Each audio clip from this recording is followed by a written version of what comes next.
Bismillahirrahmanirrahim. Assalamualaikum warahmatullahi wabarakatuh.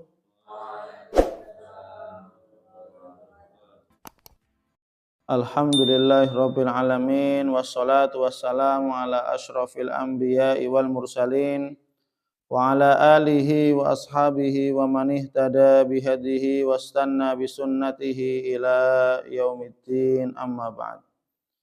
Mari kita awali majelis ilmu ini dengan baca doa thalabul ilmi. Bismillahirrahmanirrahim. Rabbi zidni ilman, Allahumma anfa'ni bima 'allamtani wa 'allimni ma yanfa'uni warzuqni ilman yanfa'uni. Amin. Alhamdulillah, para santri muslimin muslimat, para hamba Allah sekalian yang dimuliakan oleh Allah Subhanahu wa taala. Insyaallah kita melanjutkan hadis dari kitab Riyadhus Shalihin. Kita masih di bab taubah, bab taubat. Hadis yang panjang, hadis tentang sahabat Ka'ab bin Malik dan dua temannya, ya, yang mereka tidak mengikuti perang Tabuk dan tidak punya alasan. Dan Allah Subhanahu wa taala menguji taubat mereka semua, termasuk dari sahabat Ka'ab bin Malik. Rasulullah SAW memberikan keputusan kepada Ka'ab bin Malik ketika Ka'ab bin Malik dan teman-temannya ini tidak mengikuti perang Tabuk tanpa alasan udzur syar'i, maka Rasulullah SAW memberikan hukuman untuk memboikot mereka.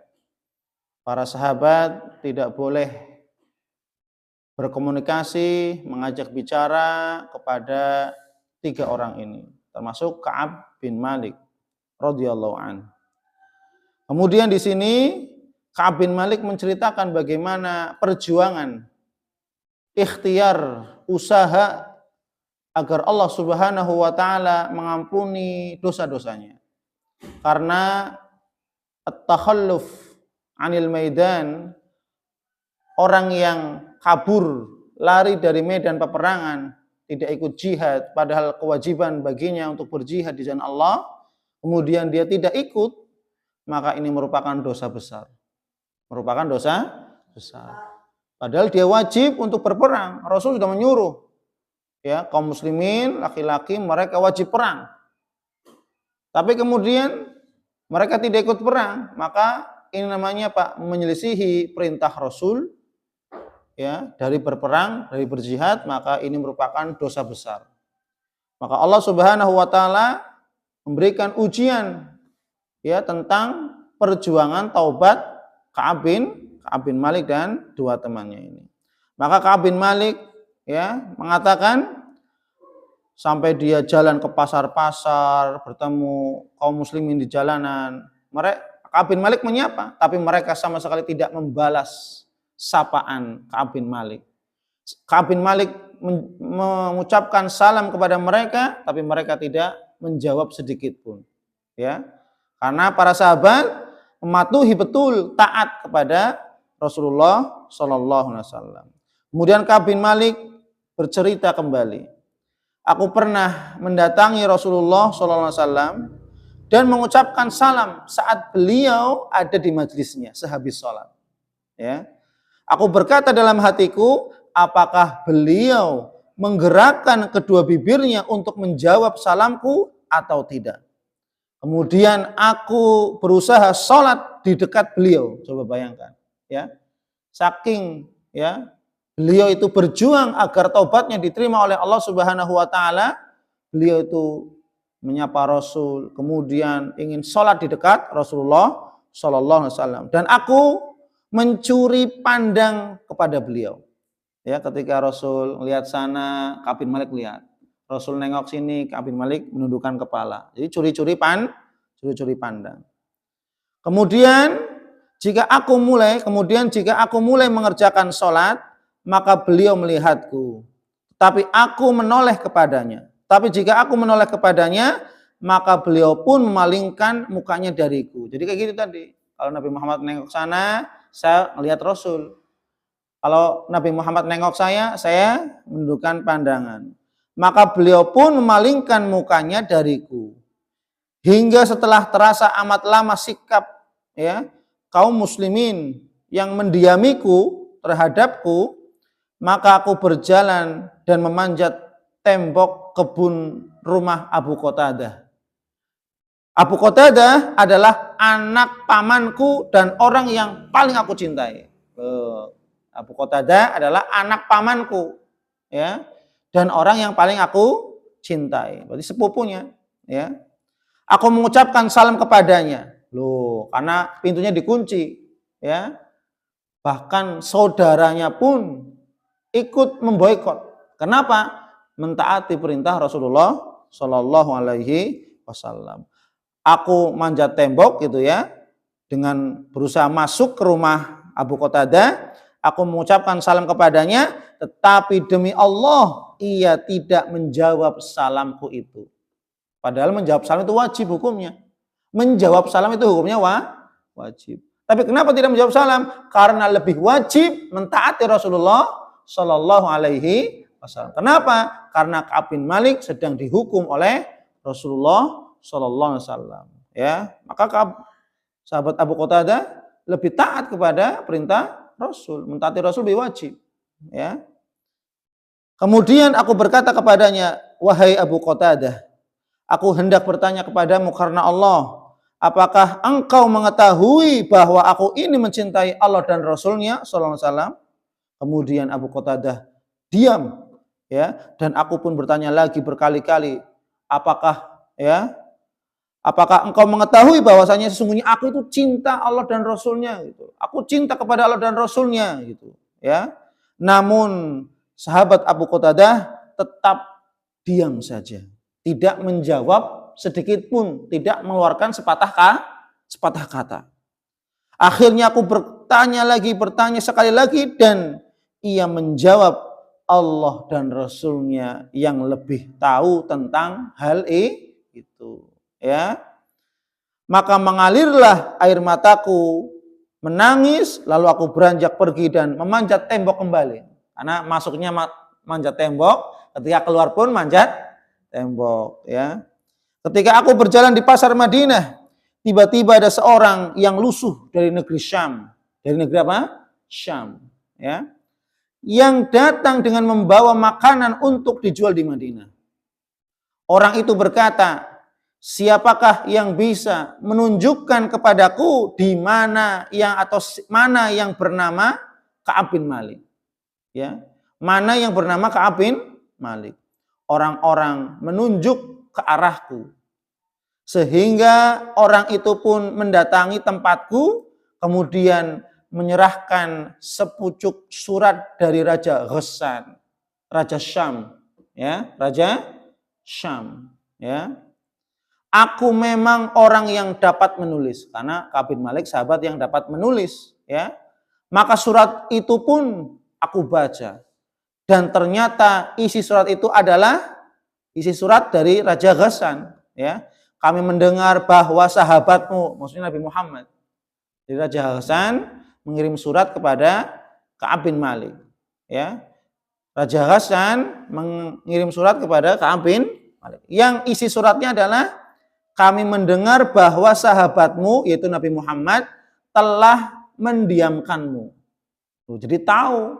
Jadi kabar bagaimana Ka'ab bin Malik itu dihukum oleh Rasulullah, diboikot, tidak diajak komunikasi dan seterusnya, diam semuanya. Raja Ghassan itu tahu. Mengambil kesempatan dalam kesempitan. Apa? Allah tidaklah menjadikan engkau untuk dihina atau dihilangkan hak-haknya. Kemudian apa? Mengajak Ka'ab bin Malik untuk murtad dan bergabung kepada Raja Ghassan untuk memerangi Rasulullah. Bagaimana mungkin? Maka apa? Beliau mengatakan, wahai Ka'ab bin Malik, bergabunglah bersama kami. Jadi Pak menyempatkan, mengambil kesempatan di dalam kesempitan, gitu ya. Maka bergabunglah bersama kami, niscaya kami akan menggembirakan hatimu. Tidak seperti sahabatmu yang mendiamkanmu. Maksudnya Nabi Muhammad. Kemudian setelah aku membaca surat ini, dia mengatakan, Ka'ab bin Malik mengatakan, aku mengatakan, ini termasuk musibah besar. Ujian Allah berikan kepada saya. Ketika di saat Rasulullah dan para sahabat semuanya di Madinah, mereka mendiamkanku, tidak mengajak bicara dan seterusnya. Maka apa? Datang surat mengajakku untuk bergabung kepada mereka dan aku diberikan kenikmatan. Sedangkan saya di sini diboikot, tidak diajak bicara, seakan dunia itu terasa sempit dan asing. Ya, maka karena keimanan Ka'ab bin Malik mengatakan ini termasuk bencana besar. Ya, coba kalau orang lain, ya, di sini diboikot, didiamkan, tidak diajak bicara, hak-haknya dikurangi, ya, hak-hak sosial masyarakatnya. Otomatis kalau selain Ka'ab bin Malik mungkin apa? Bisa saja bergabung. Tapi karena Ka'ab bin Malik mencintai Allah dan Rasulnya, maka dia pun mengatakan ini musibah yang besar bagiku. Kenapa? Aku diuji. Ya, di saat aku didiamkan, ternyata datang surat yang mengajakku untuk murtad dan bergabung bersama Raja Ghassan, dan di sana pun apa? Dijanjikan kesenangan, kenikmatan yang menggembirakan hati Ka'ab bin Malik. Maka setelah 40 hari berlalu dari 50 hari, nanti 50 hari totalnya, ya, Ka'ab bin Malik dan sahabat yang lain, ya, Murarah bin Rabi'ah, kemudian Hilal bin Umayyah, dan Ka'ab bin Malik ini diboikot selama 50 hari. Nah, setelah berjalan 40 hari, dari 50 hari, sedangkan wahyu dari Allah tidak kunjung turun-turun. Karena keputusan menunggu keputusan dari Allah. Kan dulu di awal kan Rasul mengatakan, kita menunggu wahyu keputusan dari Allah Subhanahu wa ta'ala. Maka tiba-tiba seorang utusan Rasulullah SAW datang kepadaku dan berkata, sesungguhnya Rasulullah SAW memerintahkan kepadamu supaya engkau menjauhi istrimu. Coba bayangkan, ya. Bahwasanya datang utusan Rasul mengatakan kepada Ka'ab bin Malik, wahai Ka'ab bin Malik, Rasulullah memerintahkan kepadamu supaya engkau menjauhi istrimu. Kemudian Ka'ab bin Malik bertanya, apakah aku harus menceraikannya? Atau apa yang harus aku lakukan? Maka utusan Rasul mengatakan, tidak usah menceraikannya, tetapi apa? Menjauhlah dari istrimu. Ya, menjauhlah dari istrimu, artinya tidak hubungan, ya, dan seterusnya. Kemudian apa?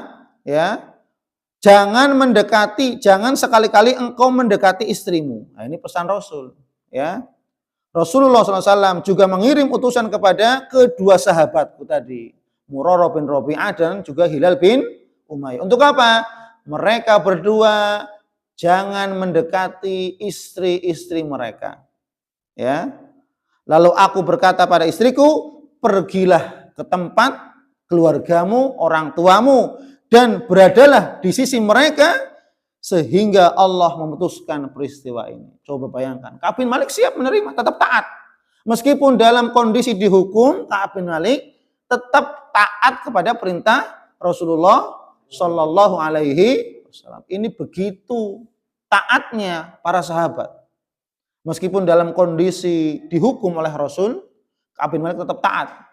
Bahkan apa? Memerintahkan istrinya, wahai istriku, pergi ke orang tuamu. Bukan berarti dalam arti menceraikan, tapi apa? Mentaati perintah Rasul. Sementara waktu ini kita berjauhan karena ini perintah Rasul. Sekarang kamu pergi ke orang tuamu, tinggal di sana dulu sampai turun wahyu untuk memutuskan dan membebaskanku dari hukuman ini dan diterima taubatku di sisi Allah Subhanahu wa ta'ala. Ya, insya Allah kita lanjut pada pertemuan berikutnya. Semoga Allah Subhanahu wa ta'ala senantiasa memberikan kepada kita hidayah taufiknya sehingga kita istiqomah dalam menuntut ilmu, beribadah kepada Allah Subhanahu wa ta'ala. Amin amin ya rabbal alamin. Wallahu a'lam bishawab. Subhanakallahumma bihamdik asyhadu an la ilaha illa anta astaghfiruka wa atubu ilaik. Assalamualaikum warahmatullahi wabarakatuh.